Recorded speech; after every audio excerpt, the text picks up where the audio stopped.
Voilà, gloire à Dieu. Je vais prier un peu pour ce message qui va être apporté maintenant. Gloire à Dieu. Nous te rendons grâce, nous te bénissons, Seigneur, parce que ta parole est une parole vivante, est une parole qui touche les cœurs, qui touche les âmes. Et ce soir, Seigneur, cet après-midi, nous sommes venus pour que cette parole puisse non seulement toucher nos cœurs, mais tous ceux qui entendront ce message. Merci, Seigneur, pour ta bonté, pour ta fidélité. Merci pour ta grâce, Seigneur.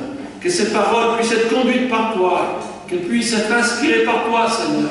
Nous pensons à tous ceux qui te cherchent, Seigneur, qu'ils entendent cette parole et qu'elle leur fasse du bien. Merci, Jésus. Amen. Amen. Gloire à Dieu. Amen. C'est bien d'avoir un regard sur le monde. On a tous, on a plus ou moins des informations. C'est pas brillant. Qu'est-ce que vous pensez du monde? C'est pas brillant, Il y a la violence, il y a la haine, il y a des cambriolages partout, même dans cette région.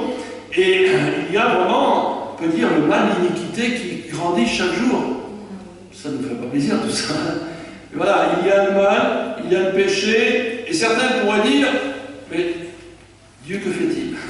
Voilà ce qu'on entend. Si Dieu existe, pourquoi tout cela? Alors la réponse, elle est dans la parole de Dieu. Dieu, il voit toutes choses. Il voit la violence qu'il y a, il voit l'immoralité, et Jésus a dit que même à la fin des temps, eh bien la situation serait comme celle du temps de Noé, où les hommes et les femmes avaient leurs pensées uniquement tournées vers le mal. C'est bien dit uniquement. Leurs pensées tournées vers le mal. Et il y avait sûrement des agressions, des vols aussi, et puis de l'immoralité, comme on a aujourd'hui. Alors ça, c'est le regard du monde. Maintenant, ce qui est important, c'est regarder le Seigneur. Nous, on connaît le Seigneur. Et puis de regarder aussi dans nos vies. Et tous ceux à qui nous allons parler, peut-être, ils vont nous dire, oui, vous voyez, il y a ça qui se passe, etc. Mais on peut leur dire, mais vous, quel est le regard que vous avez sur votre propre vie? Quel est le regard que vous avez sur Dieu? Alors quelqu'un dirait, mais moi je ne crois pas en Dieu, moi j'ai ma religion, etc. On entend différentes choses. Mais là, la parole de Dieu va les inviter, ces personnes, ces amis, à tourner leur regard vers le Seigneur. C'est pas facile. La Bible nous dit, et c'est Jésus dans son discours de la fin des temps, qui nous dit que parce que l'iniquité sera accrue, la charité du plus grand nombre se refroidira. Et on peut dire que malheureusement, l'emprise du mal, les ténèbres qu'il y a sur cette terre, eh bien, décourage les gens. Décourage les gens de vivre dans l'amour, dans la bonté, comme le Seigneur nous l'a dit. Et on peut dire que si on faisait un dessin, un enfant faisait un dessin, il mettrait le globe de la terre et tout autour des gros nuages noirs. Alors on pourrait dire, ah oui, c'est les ténèbres. Oui, c'est les ténèbres. Mais il ne faudra pas oublier de mettre le soleil aussi. Parce que le soleil, il est dessus des ténèbres. Et quand les nuages se dispersent, eh bien la lumière, elle vient. Donc il y a toujours espoir aujourd'hui, quelle que soit la situation, pour un homme et une femme qui réalise son besoin d'amour, son besoin de foi, son besoin d'espérance, son besoin de certitude. Et quoi qu'il arrive, même si les gens nous disent qu'ils ne croient pas en Dieu, nous savons très bien ce que Dieu dit. Dieu dit qu'il a mis la pensée de l'éternité dans l'homme. Et on va lire un texte justement pour un homme qui pourtant était un homme religieux, qui connaissait l'Ancien Testament, la loi de Moïse, tout cela. Eh bien, il cherchait le Seigneur. Et il a cherché à rencontrer Jésus. C'est bien de chercher à rencontrer Jésus. Surtout qu'on ne le voit pas avec nos yeux. Lui savait que Jésus était vivant. Il savait les miracles qui étaient accomplis, alors il va dire, je vais aller voir Jésus. Et tout se passe dans la foi par une rencontre. La rencontre de Jésus et Jéricho, la rencontre de Jésus et la femme à la perte de sang, etc., etc. Et nous-mêmes, si nous voulons avoir la foi, il faut rencontrer Jésus. Pas une religion, pas des traditions, mais le Christ. Voilà ce qu'on a compris. Amen. Et on peut dire que cette rencontre pour nous avec Jésus a changé notre vie. Certains étaient dans les ténèbres.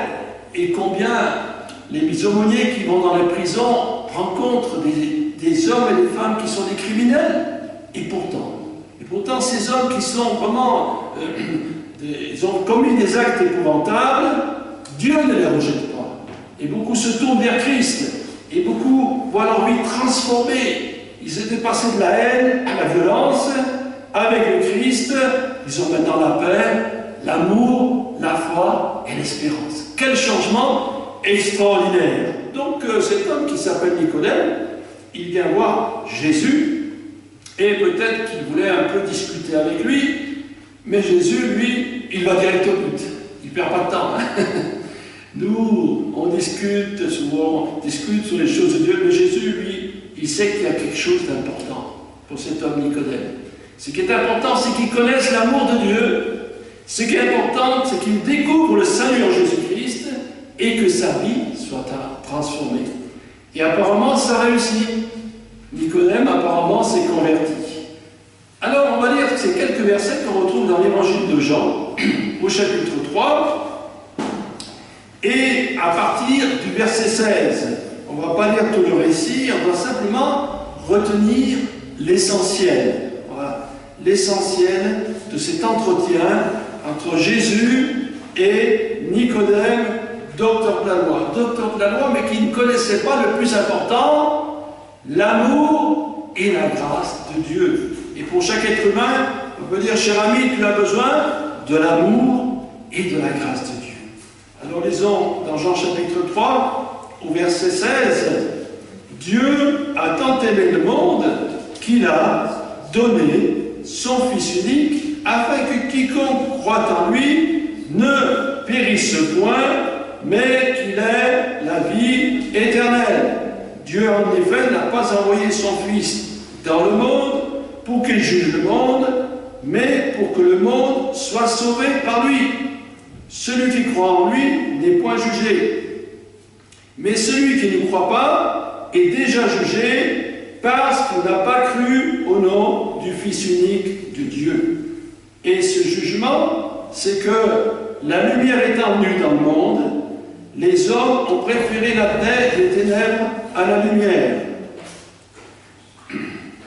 parce que leurs œuvres étaient mauvaises.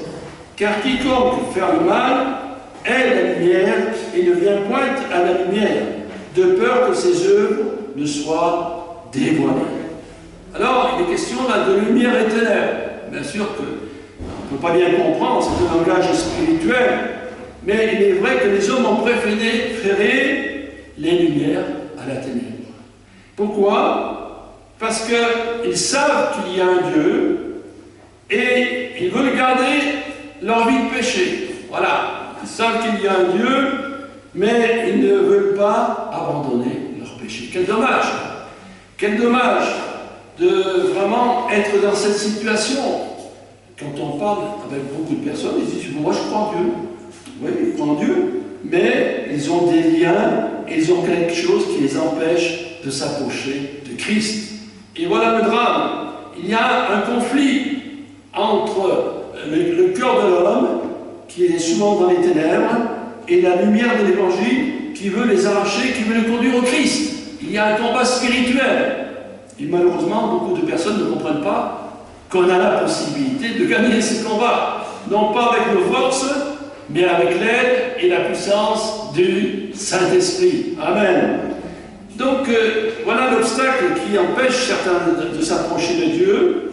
Et pourtant, Dieu est amour. Il faut toujours redire ces choses. Dans les épîtres de Jean, il est dit que Dieu est amour. C'est une réalité. Et ici, eh bien, Nicodème découvre l'amour de Dieu. Voilà. Il entend, Jésus lui-même dit, car Dieu a tant aimé le monde. Ah, c'est quelque chose qu'il n'avait pas compris. Oui, il y a le mot amour.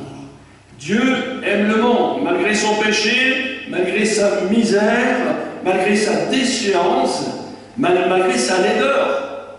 Dieu aime le monde. Et on peut dire à chaque être humain, tu sais que Dieu t'aime. Même si tu es tombé très bas dans le péché, même si tu as été rejeté de ta famille, même si tu te sens que tout s'écroule sous tes pieds, Dieu t'aime. Voilà, c'est une réalité. Et il faut déjà croire à cette première réalité de l'amour de Dieu, qui malgré ce monde corrompu, désire sauver l'être humain. C'est le désir de Dieu. Voilà, le désir de Dieu, c'est que les hommes et les femmes sortent de leur tristesse, sortent de leur marasme, et aient une vie nouvelle. Voilà, car Dieu a tant aimé le monde, et il a aimé le monde de quelle façon? Qu'il a donné son Fils unique. Le don de Jésus-Christ, c'est quelque chose d'extraordinaire. Arriver à comprendre ce que Jésus est et ce qu'il a fait. Jésus est venu dans ce monde comme un simple homme. Il était pourtant, nous dit la Bible, le roi des Juifs, le roi d'Israël, il est le roi des rois, et pourtant, il n'avait pas toute une cour avec lui. Il n'avait pas de grande richesse. Il était comme un simple homme. Il est venu dans l'humilité. Il s'est abaissé comme un esclave. D'ailleurs, il a été livré pour 30 pièces d'argent le prix d'un esclave. Il a accepté de s'abaisser. C'est formidable. De s'abaisser pour être à la portée de chacun d'entre nous. Et on le voit bien, Jésus. Il parlait, les foules venaient, les foules de toutes conditions. Ils venaient vers le Christ car ils avaient enfin découvert eh bien, que Jésus était rempli de l'amour de Dieu. Et aujourd'hui encore, bien que Jésus soit ressuscité, qu'il soit à la droite de Dieu, il nous aime. Et la preuve, me direz-vous, eh bien, la Bible dit que Dieu prouve son amour envers nous en ce que nous étions encore des pécheurs, Christ est mort pour nous. On a la preuve. La preuve, c'est la mort de Christ à la croix. Jésus qui a accepté d'être humilié, abaissé, lorsqu'on est venu l'arrêter, eh bien, il a dit, qui cherchez-vous? C'est moi. Et tout le monde est tombé par terre. Il aurait pu appeler une légion d'anges ou plusieurs légions d'anges pour le délivrer. Non. Il savait qu'il devait passer par la croix. Et il a accepté la croix. Voilà la preuve de l'amour de Dieu. Jésus est mort pour nos péchés. Jésus, son sang, nous a purifiés de tout péché. Voilà la bonne nouvelle. Voilà la bonne nouvelle, c'est le sacrifice de Jésus à la croix. Est-ce que le monde dans lequel nous sommes entourés arrive à comprendre ces choses? Bien sûr, c'est peut-être pas facile, hein? Même l'apôtre Paul, il dit que la prédication de la croix, c'est une folie pour ceux qui périssent. Ça paraît complètement insensé. On a demandé un jour en France à un homme religieux, est-ce qu'il pensait qu'il fallait que Jésus meure à la croix? On lui dit non, il aurait pu faire autrement. Il n'avait rien compris du tout. Il n'avait pas compris que c'est là, à la croix, que Satan a été vaincu. C'est là, à la croix, que la mort a été vaincue, puisque Jésus est ressuscité. C'est là, à la croix, que le sang versé de Jésus peut nous purifier de tout péché. Voilà. On sait que Jésus est mort pour le péché. Ça, je l'avais compris quand j'étais un peu jeune. Mais je ne savais pas comment il fallait faire. Voilà. Jésus est mort à la croix, son sang nous purifie, parce qu'il est l'agneau de Dieu qui ôte le péché du monde. Alors bien sûr, après, ce qu'on peut dire à les amis quand on parle de notre foi, est-ce que tu crois que tu as péché? Moi, je n'ai pas péché, moi. Je ne suis pas un assassin, j'ai tué personne. Il va me dire, vous savez, je ne suis pas bien un pécheur, voilà, je fais du bien aux autres, tout ça. Et puis, oh oui, c'est vrai, je vis un peu comme ça. Ouais, c'est vrai que l'adultère, c'est condamné dans la Bible, mais tout le monde le fait. Oui, c'est vrai qu'il ne faut pas voler, mais le patron ou un de mes collègues, il vole un peu, alors tout le monde le fait, je peux le faire. Voilà. Le monde se compare, non pas à la parole de Dieu, mais ce que font les autres. Mais on peut lui dire, mes chers amis, est-ce que tu connais au moins la loi de Dieu? Est-ce que tu connais les 10 commandements qui dit que tu ne tueras pas, tu ne commettras point d'adultère? Voilà. Et on peut rappeler eh bien qu'il y a une loi. Et dans notre pays, dans tous les pays, il y a des lois qui sont votées et qu'il faut appliquer. Eh bien Dieu, il a sa loi. Sa loi, c'est la parole de Dieu qui nous montre ce qui est bien, ce qui est mal. Voilà. Et cet homme, finalement, ou cette dame, ou cette jeune fille que nous avons parlé, elle peut lui dire, mais après tout, tu connais le premier commandement de Dieu? Ah ben, il ne faut pas tuer pour voler. Non, c'est pas celui-là. Tu aimeras Dieu de tout ton cœur, de toute ton âme, de toute ta force et de toute ta pensée. Voilà ce qu'on peut rappeler à cette personne. Donc Dieu a tant aimé le monde qu'il a donné son Fils unique, afin que quiconque croit en lui ne périsse point, mais qu'il ait la vie éternelle. Voilà. Afin que quiconque ne périsse pas. Là, il y a le mot péril. Péril, c'est aussi perdition. Et c'est une réalité que nos contemporains doivent accepter. C'est que c'est vrai qu'il y a le ciel, la lumière, le paradis, une vie nouvelle. Il y a aussi les ténèbres, les cris, la souffrance, la perdition. C'est aussi une réalité. Pourquoi ceux qui sont censés bien annoncer la parole de Dieu ne le disent pas souvent? Il faut leur dire, ces gens, c'est pas pour leur faire peur. Il y a le ciel, il y a l'enfer. Voilà. Si tu vas pas au ciel, tu vas à l'enfer. Tu ne vas pas entre les deux. C'est pas possible. Il y a des réalités spirituelles que nos contemporains devraient savoir. Donc, afin qu'ils n'aillent pas en enfer. Et on peut bien comprendre que Dieu d'amour, Dieu qui nous donne le souffle de vie, Dieu qui connaît parfaitement nos cœurs, qui connaît nos vies, il ne désire pas qu'on aille à la perdition. C'est tout à fait normal. Est-ce qu'on comprend la gravité de la perdition éternelle? D'être là dans ces tourments, dans ces regrets, c'est quelque chose de terrible. Et ici, Jésus, il dit les choses clairement. Vous voyez, en quelques mots, il parle de la perdition. Et il est possible d'échapper à cette perdition par le salut en Jésus-Christ. Alléluia. Le salut. Alors les gens, ils ne savent peut-être pas bien ce que ça veut dire. Le salut, vous êtes dans un lac, il y a une barque, vous montez dans la barque, puis il y a quelqu'un qui tombe à l'eau, eh bien vous tendez une perche, vous allez le plonger, vous allez le tirer, vous allez le sortir pour pas qu'il se noie. Eh bien Jésus, il est venu pour nous sortir de nos péchés. Il est venu pour ne pas permettre qu'on aille à la perdition. Jésus, il est là pour nous sortir et pour nous conduire vers une vie nouvelle. Quelle grâce, quel amour le Seigneur, il a pour que nous ayons de l'importance à ses yeux. Vous savez, des gens, soit aujourd'hui, ils sont orgueilleux, c'est moi le meilleur, soit au contraire, ils sont tellement, malheureusement, ils ont eu tellement d'épreuves, tellement de souffrances, d'échecs dans la vie, qu'ils sont complètement anéantis et ils ont l'impression que leur vie n'a aucun sens. Malheureusement, certains mettent fin à leur jour. Et c'est à ces gens-là qu'on peut leur dire, écoutez, vous avez de la valeur aux yeux de Dieu. Vous avez de la valeur parce que vous êtes ses créatures. Dieu vous a donné le souffle de vie et vous avez la possibilité de refaire surface. Amen. C'est difficile à les encourager. Hein, quand tu as quelqu'un qui est vraiment... Je connais une personne en ce moment qui est dans cette situation, pleine de malheur. C'est difficile à lui faire comprendre que Dieu l'aime et qu'il a, ou qu'elle a, la possibilité de s'en sortir. Et on peut donner notre témoignage, c'est ce qui est bien. Lorsqu'on témoigne, bien il est conseillé, lorsqu'on parle de Dieu, tout cela, à la fin de l'entretien, de donner notre témoignage, de dire comment Dieu a fait dans notre vie. Bien sûr, chacun de nous, le témoignage est différent. Mais l'important, c'est de dire, Jésus a pardonné mes péchés, alléluia, j'ai l'assurance du salut. C'est de dire, eh bien, j'étais tenu par la drogue, la violence, ou je ne sais pas quoi, maintenant, je suis dans la paix, je suis paisible, je suis libéré de toutes ces choses. Ça encourage les gens, hein, ça encourage lorsqu'ils voient à côté d'eux quelqu'un que Jésus a transformé. Voilà. Ça, c'est des choses que dans les lieux religieux, on n'enseigne pas. On n'enseigne pas que Jésus transforme nos vies. Ici, il y avait Nicodème qui s'entretenait avec Jésus. Et Jésus lui avait dit un peu plus tôt, il faut que tu naisses de nouveau, il faut que tu commences une autre vie. Voilà, un changement véritable. On en parle du changement aujourd'hui. Changement, il n'y en a pas.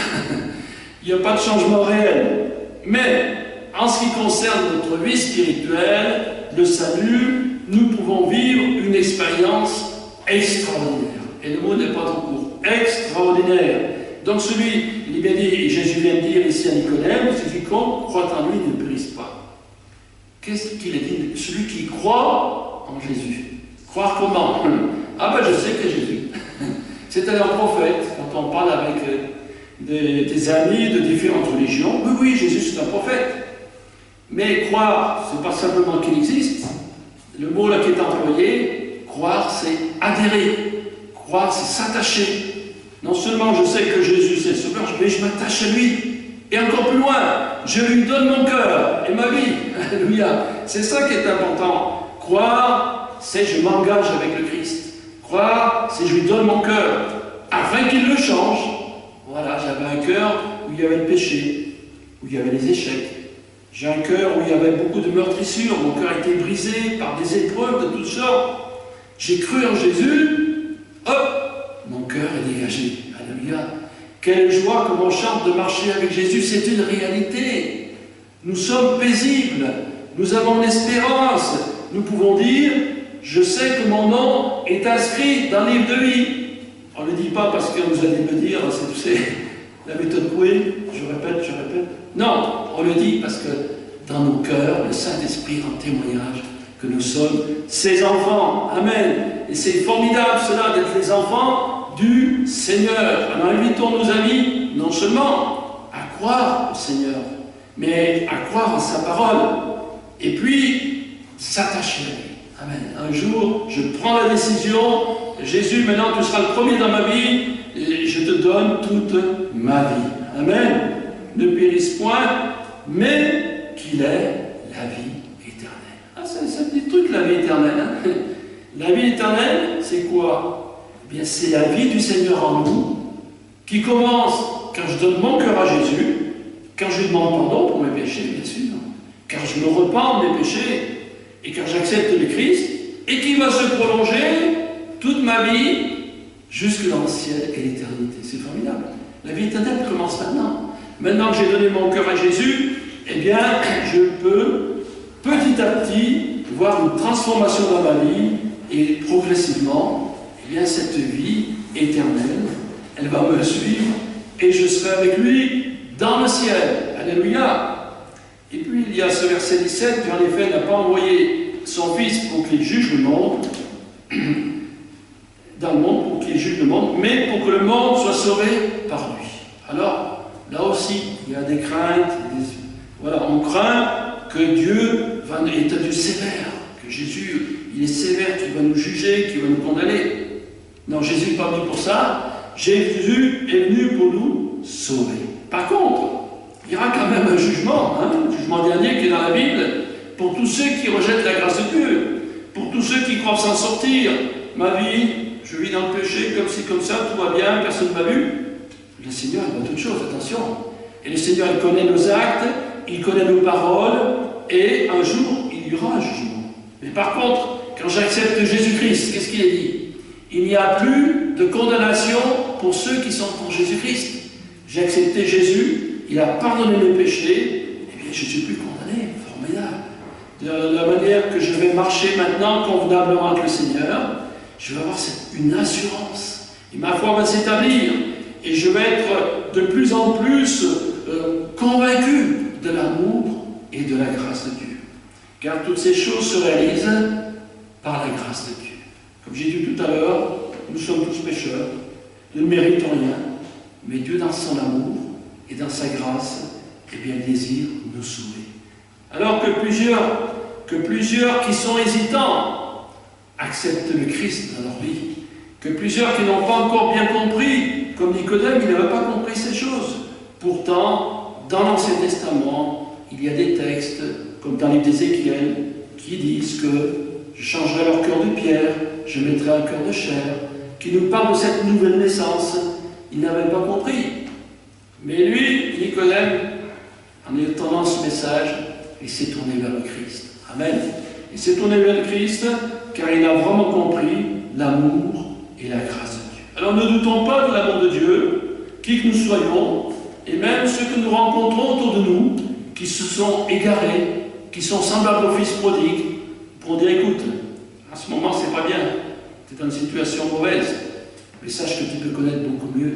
Tu peux connaître une vie nouvelle, tu peux connaître la grâce de Dieu, tu peux connaître le Christ qui va transformer ta vie. Amen. Merci Seigneur pour ton amour et ta grâce. Merci parce que cette grâce a touché un jour notre cœur. Nous t'avons rencontré Seigneur. Tu as pardonné nos péchés parce que nous nous sommes repentis.